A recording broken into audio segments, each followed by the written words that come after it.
Merhaba arkadaşlar. Star Atlas Akademi kanalıma hoş geldiniz. Bu videoda size Polis Locker yani polis kitleyicisini anlatacağım. Bir önceki videoda Atlas Locker'ı anlatmıştım. O videoda da izlemenizi tavsiye ederim. Bunu izlemediyseniz önce onu izlerseniz daha verimli olacaktır. Ee, Videoya geçmeden önce kanalıma abone olup bu videoyu beğenirseniz sevinirim. Ayrıca güncel gelişmeleri paylaştığım Twitter adresimin linkini de gene açıklamalar kısmına bırakıyorum. Bununla birlikte %10 indirimle yem alma linkimi de gene açıklamalar kısmına bırakıyorum. Kafanıza takılan herhangi bir soru olursa onları da yorumlar kısmına yazarsanız cevaplamaktan memnuniyet duyacağım. Ayrıca bizim Star Atlas'taki guild'ımızın adı Coexist Guild'ı yani klanı. Ona da katılmanızı tavsiye ederim. Türkiye'nin tek guild'ı 20 yıllık da oyun tecrübesine sahip bir klan. Onun da Discord linkini gene açıklamalar kısmına bırakıyorum. Kafanıza takılan şeyleri orada da sorabilirsiniz. Oradaki arkadaşlar da yardımcı oluyorlar. Şimdi arkadaşlar Polis Locker'a nereden giriyoruz? Gene bu aynı siteden Atlas Locker'a da buradan girmiştik. govern.staratlas.com Buraya girdikten sonra Launch the Govern App bunu başlat diyorsunuz. Size cüzdan soruyor. Cüzdanımızı bağlayalım. Benim akademi eğitim için açtığım özel cüzdan bu. Kendi kişisel cüzdanım değil. Şimdi sizi bu sayfa karşılıyor. Atlas Locker kısmını anlatmıştım. Bakın 100 Atlas kitlemiştim. Hatırlarsanız. Tokens held for cooldown. Yani örnek olsun diye Atlas yatırmıştım. 100 Atlas. Ondan sonra onu çekmek için talep vermiştim. Onu da biliyorsunuz 21 gün bir süresi vardı. Bakın withdraw cooldown 18 gün de o 21 günden de 18 gün zaman kalmış. 18 gün sonra buraya gelip claim edeceğim. Atlas Locker kısaca üzerinden geçelim. Şimdi biz burada polis locker, polis kitleme mekanizmasını anlatacağız. Bakın onun için şurası hiçbir şey kitlemediğim için böyle gözüküyor. Lock polis yani polis kitleye tıklıyorum. Evet beni bu sayfa karşılıyor. Şunların üzerinden geçelim. Bunları anlatmıştım zaten. Polis Tokenomics videosunda bir daha üzerinden geçelim. Biliyorsunuz polisin toplam arzı 360 milyon. Ama şu an yani ne zaman 27 Kasım 2023 itibariyle bunların dolaşımda olanı 236 milyon. Tamam mı? Hepsi dolaşımda değil. Bazıları kitle. Henüz daha açılmamış, kilidi açılmamış olanlar var. Total Lock Tokens dediği polis kitlenmiş polis miktarı. Tamam mı? Yani bu 236 dolaşımda olan 236'nın 61'i buraya kilitlenmiş. Buraya yatırılmış yani. Total Police Voting Power. Bunu da anlatacağım arkadaşlar. Şöyle. Şimdi siz polisi kilitlediğiniz zaman size bunun temelde iki tane faydası oluyor. Bir tanesi size ödül olarak her gün polis veriyor. Ne kadar olduğunu anlatacağım. İkincisi de size asıl önemli faydası da bu. İşte oylamalar yapılacak olan gelecekteki oylamalara oy hakkı veriyor. O oy hakkına da burada işte polis voting power yani polis oylama gücü hesabına göre oy kullanma hakkınız oluyor. O da şu PvP'de şöyle hesaplanıyor. E, Polislerinizi kilitlediğiniz zaman bir vade seçiyorsunuz. Her bir vadenin de bir katsayısı var. Şu en altta vardı yanlış hatırlamıyorsam. Evet. Bakın şurada vadeler var. Her bir vadenin de katsayısı var. Ne kadar yatırdıysanız ve ne kadar vadeye yatırdıysanız o çarpılıyor. Ondan sonra sizin bir oylama gücünüz çıkıyor. Örneğin 10.000 tane polis kitlediniz ve dediniz ki kardeşim ben bunu 5 yıl boyunca kitleyeceğim. 5 yıl boyunca dokunmayacağım ben buna. Derseniz eğer 10.000 çarpı 10 eşittir 100.000. Yani sizin oylama PVP'niz, oylama gücünüz 100.000 oluyor. 10.000 çarpı katsayısı 10 olduğu için. Bu toplam sizin 10.000 polis için 100.000 oylama gücünüz oluyor. Bu şu anki toplam oylama gücü herkesin yatırılanların işte kimisi bir yıl yatırmış, kimisi 2.000 yatırmış, 2 yıl yatırmış. İşte kimisi de atıyorum 5.000 polis yatırmış, kimisi 100.000 polis yatırmış. Bu hepsinin çarpılıp toplanmış hali bu. Toplamda şu an 445 milyon 704 bin 186 oylama gücü var. Tamam mı? Şunu dikkat ederseniz bakın bu kilitli sayısı. Kilitli polis sayısı bu da oylama gücü. Yani ne kadar uzun vadeli kitlemiş olursanız oylama gücünüz o kadar fazla oluyor. Çok önemli. Umarım anlatabilmişimdir. Şu Next Daily Rewards Drop'ta bu bir sonraki polis dağıtımı. Yani bir günde şu an 50.425 tane polis dağıtılıyormuş. Bu miktar da her geçen gün küçük küçük azalıyor. 50.424 oluyor, 50.423 oluyor. Bunun grafiğini göstereceğim. Gitgide azalıyor. Peki size ne kadar polis dağıtılıyor? Sizin ne kadar PvP'niz varsa onun içindeki payına göre bu 50.425 dağıtılıyor. Yani diyelim ki sizin işte atıyorum şu 445 bin milyon 704 bin 186'nın %10'u diyelim ki sizin. Yani ne yapıyor? O 44 milyon 44,5 milyon PVP'niz var diyelim. O zaman bunun %10'una sahipsen o zaman bu polis ödülünün de %10'u senin oluyor. Yani bunun %10'u ne yapar? O da 5.000. Her gün 5.000 polis ödülün olur. Eğer şeyin olursa 44,5 milyon oylama gücün olursa. Dediğim gibi yani bu polis voting power hem sizin her gün ne kadar polis alacağınızı belirliyor hem de ilerideki oylamalarda o kadar da oy gücünüz oluyor. Yani işte deminki örnekte mesela işte 44,5 milyon oylama gücü olan tüm oyların %10'u o adamın demektir. O artık oy kullanıyor. %10'luk oy direkt şeye basıyor. Hangisini istiyorsa yani o oylamada öyle bir güç, siyasi bir gücü oluyor. Politik bir gücü oluyor. Bakın şurada vadeleri inceleyelim. Eee, bakın 5 yıl kitlerseniz katsayınız 10. 4 yıl kitlerseniz 8. 3 yıl kitlerseniz 6. 2 yıl kitlerseniz 4. 1 yıl kitlerseniz 2. Gitgide azalıyor. Vade azaldıkça katsayınız da azalıyor. 9 ay kitlersen 1,5. 1 yıl 6 ay kitlersen 1.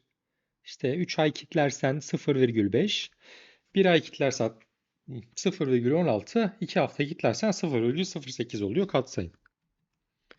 Bakın burada bir olan katsayısı bir olan 6 ay.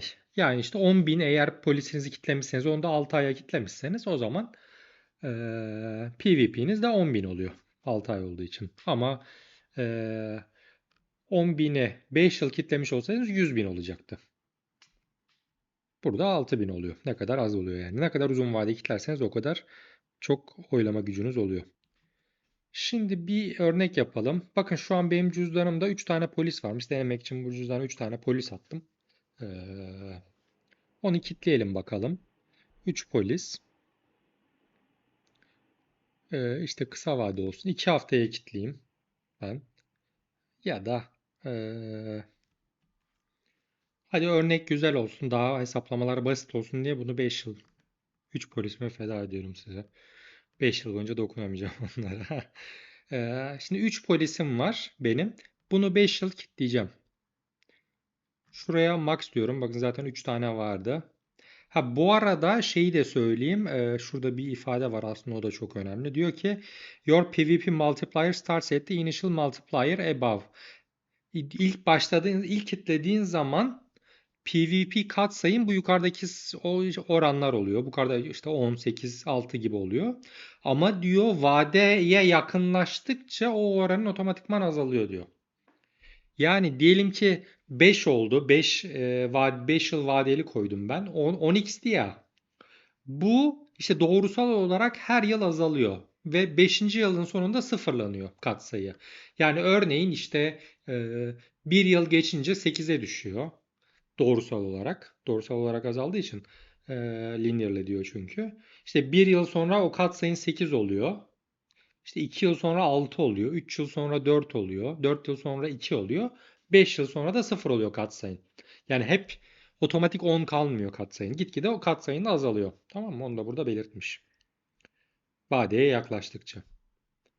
Ee, şimdi 3 tane var. 5 yıl yazdım. Ondan sonra lock tokens diyor. Diyor ki 3000 token will remain locked for 5 yıl boyunca kilitli kalacak diyor. Ve diyor ve bu periyot bitene kadar da kullanamayacaksın diyor. Çekemeyeceksin diyor. Lock tokens diyorsun. Approval required diyor. Ha, bu arada şunu da söyleyeyim. Bakın 30 volt, şimdi o şeyi seçtim ya, 5 yılı seçtim ya, katsayım 10'du. 3 tane de yatıyorum, 30 benim. Bu 30 iken voting power'a doğrusal azalıyor demiştik ya. O da şöyle azalıyor. 30'du. 30 voting power'ım işte 28, 25 bilmem ne bilmem ne sürekli azalacak diyor. Sıfırlanacak 5. yılın sonunda da PvP'm. Tamam mı? Şurada da şey yazıyor. Günlük ne kadar kazanacağınız. Luck tokens diyorum bir daha.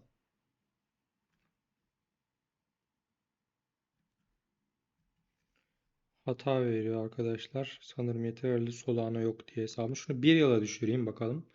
Bir yıl olunca bakın 2 katsayı oluyor. 3'ü o zaman 6 oluyor. 3 çarpı 2 2 olacağı için katsayı. Bakın 6'dan başlayıp azaltıyor.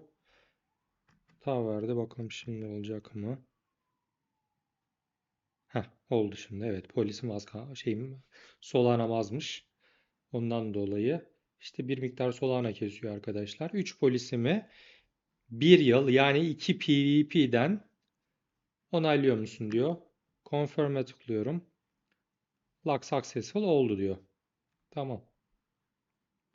Oldu. Oldu da bitti maşallah. Tamam, şimdi bakın cüzdanımda 3 polis vardı. Kitli olan 3 tane var. Locker expiration vadenin dolması ne diyor? 11 ay 28 gün var diyor. Çünkü bir yılı seçmiştik. Henüz daha almadığım reward yok. Next reward şimdi her gece 3'te dağıtılıyor bugünler. Bu şey gibi değil. Atlas Locker'da her an her dakika gıdım gıdım veriyordu ve şuradan arttığını görüyordun ödüllerinin Atlas Locker'da ve claim diyordun. Claim'i alıyordun. O ana kadar birikmiş olanların hepsini alabiliyordun. Şimdi bu burada günde bir kere dağıtılıyor. Gece 3'te o anki gece 3'teki PvP'nin kaçsa o hesaplanıyor. İşte ne kadar yatacaksa o sana dağıtılıyor. Buradan da gene claim çıkıyor. Claim ediyorsun. Ya bu günde bir kere dağıtılıyor. Atlas Locker'da sürekli dağıtılıyor. Gün içinde sürekli gıdım gıdım dağıtılıyordu. Bakın 6'dan başladı. Neden 6? Çünkü 3 tane yatırdım. Bir yıldan. Onun da katsayısı 2'de 6. Böyle gitgide azalacak PvP'm. Şimdi başka. Şimdi diyelim 3 tane kilitlediniz. Sonradan işte atıyorum 100 tane daha polis aldınız. Onu da buraya kilitlemek istiyorsunuz. Onu bir daha buraya yazıp işte şuraya Lock Additional Tokens dediğiniz zaman ilave tokenları da eklemek istiyorum dediğiniz zaman buradan uzatıyor. Buradan yalnız sadece var olan vadeye ekliyor. Yani yeni bir vade seçimi yapmıyorsunuz. Şu an biz bir yılı seçmiş olduğumuz için gene ben ilave eklemiş olurduysam işte neresinde eklediysen oradaki tutarını artırıyor. Mesela diyelim ki şu noktadasın. İşte diyelim benim 3 var şurada. 3 tane polisim vardı. Diyelim 100 tane daha ekledin. Otomatikman şuradan devam ediyor. Tamam mı? Oradan şey yapa yapa aşağı gidiyor. Ama eğer başa dönmek istiyorsan yani vadeni sıfırlamak istiyorsan tamam mı? Onun için extend lock period diyor. Yani diyelim ki ben burada şimdi bir 2 yılı seçmiştim. Ben kardeşim vazgeçtim. Bunu 5 yıla çevirmek istiyorum dediğin zaman o zaman şu extend lock period tutarı yazacaksın. Extend lock period deyip şunu seçeceksin 5 yılı. Ondan sonra 5 yılın başındaymışsın gibi seni artık başlatacak. Şu andan itibaren vadeni uzatacak. Tamam. O da öyle. Şimdi ben bir yıl bekleyeceğim. Ondan sonra bu 3 tane polisime işte birikmişleriyle beraber istediğim zaman alabileceğim. Ee, bu kadar arkadaşlar. Şimdi Atlas Lacquer'da göstermiş olduğum gibi bu sefer Polis Lacquer'da şeylerim var. Veri analizi yapmıştım. Ben günlük her gün sabah bunlara girip elimle manuel olarak girdiğim veriler bunlar. Böyle takip ediyorum ben günlük bu verileri. Şimdi şu grafiklerin üzerinden geçelim. Ben bunları Twitter'dan da paylaşacağım. Oradan da videoyu izlemeye üşenen insanlar da oradan görebilirler. Şimdi burada ne var? Polis Lacquer'da dağıtılan günlük polis ödülü. Yani şurada gördüğünüz 50.425. Bakın bu 50.425 şu anki hali. Tamam mı? Şurada 50.425. Bunun gelişimi. Bakın ilk başta 51.000 küsur dağıtılıyormuş. İlk çıktığı zaman 2022 Temmuz'u yanlış hatırlamıyorsam. Evet. Temmuz Ağustos 2022 evet.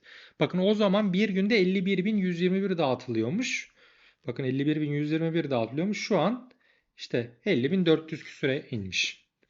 Bu zaten doğrusal olarak azalıyor. Bunu daha önceki videolarda yine anlatmıştım. Emisyon yani ilave arz ödül olarak dağıtılanlar sürekli azalır. Bunu neyi benzetmiştim? Bitcoin'in halving'i gibi. Bitcoin halving'inde de nasıldı? İlk başta ilk Bitcoin çıktığı zaman işte 50 her blokta 50 Bitcoin ödül dağıtılıyordu. Ondan sonra halving olunca artık ödüller 25'e indi. Bir sonraki halvingde 12,5, bir sonrakine de 6,25. Şu an 6,25 geçerli. 2024 Nisan'ında da bu işte 6,25'te 2'ye bölünecek. 3,125 olacak. Dolayısıyla bu coinlerin hepsinde bu böyledir. Yani arz gitgide azalır. Emisyon daha doğrusu arz değil de emisyon. Yani piyasaya sürülen ilave coinler. Kilidi açılanlar. Şimdi kilitli polis sayısı da bu arkadaşlar. Yani şurada gördüğümüz locked tokens 61 milyon 676 bin. Bakın ilk açıldığı zaman küçük birden ilk açıldığı zaman işte bu bilenler, öteden beri takip edenler bir anda şeylerini kilitlediler. Polislerin ellerine almış oldukları polislere. Ondan sonra doğrusal olarak yavaş yavaş arttı. Sürekli gitgide artıyor arkadaşlar. Bunun kitli olmasının ne kadar çok kitli olursa o kadar iyi. Bunu söylemiştim. Çünkü hareket edemediği için coinler satış baskısından da uzak oluyor otomatikman. Ne kadar çok kitli olsa o kadar iyi. Ee, Burada da bunu da gene Police Tokenomics videosunda anlatmıştım. Kilitlilerin toplam dolaşımdaki polislere oranı. Yani toplam dolaşımdakilerin %20'den başlamış bu. Artmış artmış. Şu anda %26 filan gibi bir sayı. %26,1. Yani tüm dolaşımdakilerin %26'sı polis Lacker'da kitle. Bu ne demek? İşte geri kalan sadece satılabilir olanı, geri kalan işte %74'ü anca satılabilir demek. Bunlar kitle. Bunlar şey satışa konu edilemez demek. Bakın artmış, hala artmış, gitgide de artıyor. Küçük küçük de olsa artıyor. 20'den başlamış 25. Bu şeyde kaçtı? Atlas'ta. Atlas'ta da %10 seviyelerindeydi. Bir önceki videoda o da onu anlatmıştım. Heh. Şimdi gelelim. Bunu yanlış yapmışız. Polis oylama gücü bu değil. Şunu şuraya çekeyim. Evet, bu. Pardon. Polis oylama gücümüzün gelişimi. O da Total Police Voting Power dediğimiz.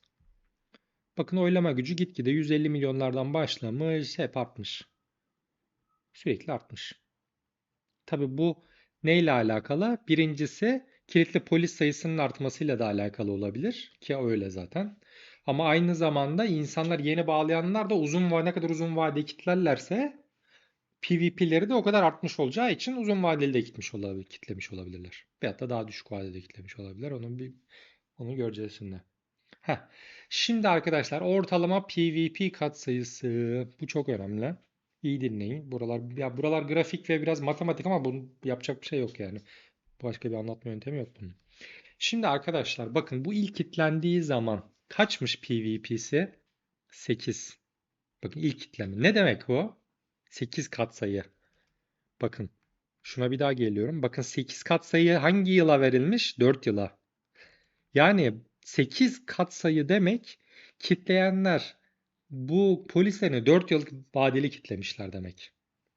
4 yıl vade. Mesela şöyle ben size örnek vereyim. Mesela Türkiye'de bankacılık sektöründe mevduatın vadesi ne kadardır?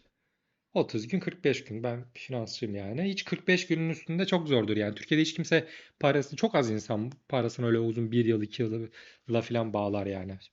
30 gün, 35 gün, 40 gün. Çünkü ne olacağı belli değil. Sürekli her gün ekonomi politikası değişiyor. İstikrar yok, ekonomik istikrar gibi gibi sebeplerden dolayı o gün bakın gün, ay bile değil gün diyorum yani. Burada adamlar yani 4 yıl vadeli kitlemişler. O da artmış bakın ortalama oran bu tabi. Bu ortalama oran da 8,5-9'a doğru gitmiş ondan sonra düşmüş. Ama bu düşmesinin sebebi ne? İşte bu demin anlattığım şu mevzudan dolayı. Yani vadeye yaklaştıkça PvP katsayısı azalıyor zaten. İlk başta 10'la başladın sen işte bir yıl sonra 8'e düşüyor, 2 yıl sonra 6'ya düşüyor. Anlatabiliyor muyum? Yani düşmesi zaten normal bir şey. Kendisi öyle tasarlanmış. Benim ama burada özellikle vurgulamak istediğim şey bakın 8,5 9 8,5 8,5 ay çıkmış yani şeyi. katsayı. Yani burada hiç kimse öyle bir ay kitleyim, 2 ay kitleyim. Çok büyük çoğunluk burada 5 yıl kitlemiş. Ben kendim de onlardan biriyim. 5 yıl kitledim ben de. Ee, Bunu nasıl hesapladık arkadaşlar? Bu da şöyle hesaplandı. Basit. Voting power'ı kitle olan Atlas sayısı, polis sayısına böldük. Yani şu bölü şu. Yukarı çıkayım. Şu 445.705 oylama gücün varsa bunu da 61 milyona kitlerse 60 milyon kitle polis sayısına bölersen otomatik ortalama bir şey bulursun. O da ne kadar işte? Şu an şu işte yani. Kaçmış? 7,2'ymiş. Elinizde bölün istiyorsanız şuna bölerseniz 7,2 çıkacaktır. Elle bölün şey. Ben hesapladım. Ee, Anlatabiliyor muyum? Yani biraz matematik var işin içinde. Kusura bakmayın ama öyle yani. Kafanıza belki karıştırdım ama. Ya sonuç olarak ne kadar çok uzun vadeye kilitlensen o kadar çok polis kazanıyorsun. Peki şimdi bu grafikte ne anlatıyor? Her 100.000 PvP için verilen ödül polis. Yani ne kadar çok burada kitlediğin polise göre değil. Önemli olan PvP'ni söylemiştim. Yani hem kitlediğin miktar önemli çarpı senin vade katsayın önemli. Bakın her bir 100.000 PvP için en başta 32 veriyorken pardon, bu gitgide azalmış. Neden? Çünkü PvP artmış yani her şeyden önce bu PvP çünkü insanlar daha fazla stake ettikçe bu arttıkça PvP arttıkça senin şeyin de gitgide azalıyor payın. Dolayısıyla da az ödül alıyorsun artık. Gitgide azalıyor. Yani şu ilk baştan bizim gibi böyle o 5 yıl vadeli kit diyenler güzel ilk başlarda güzel kazandık. Gitgide şu an azaldı ama hala çok az değil yani. Bakın 100.000 PvP yani ne demek? Diyelim ki 10.000 polisi kitledin 10 yıl vadeli. O zaman 100.000 oluyor. Yani 10.000 polisini 5 yıl vadeli kitlersen yaklaşık işte günde 11 polis kazanırsın demek oluyor bu. Bu ama eskiden 10.000 polisi 10 yıl vadeli kitleyen ilk 2022 Temmuz gibi 32,3 kazanıyormuş. Evet, söyleyeceklerim, anlatacaklarım bu kadar arkadaşlar. Umarım kafanızı karıştırmamışımdır. Kafanıza takılan şeyleri de yorumlar kısmına yazarsanız oradan cevaplayacağım. Kanalıma abone olup bu videoyu beğenirseniz sevinirim. Ayrıca günlük gelişmeleri takip ettiğim Twitter, Star Atlas'la ilgili tabii. Twitter adresimi açıklamalar kısmına bırakıyorum. %10 indirimli gemi alma linkimi de gene açıklamalar kısmına bırakıyorum.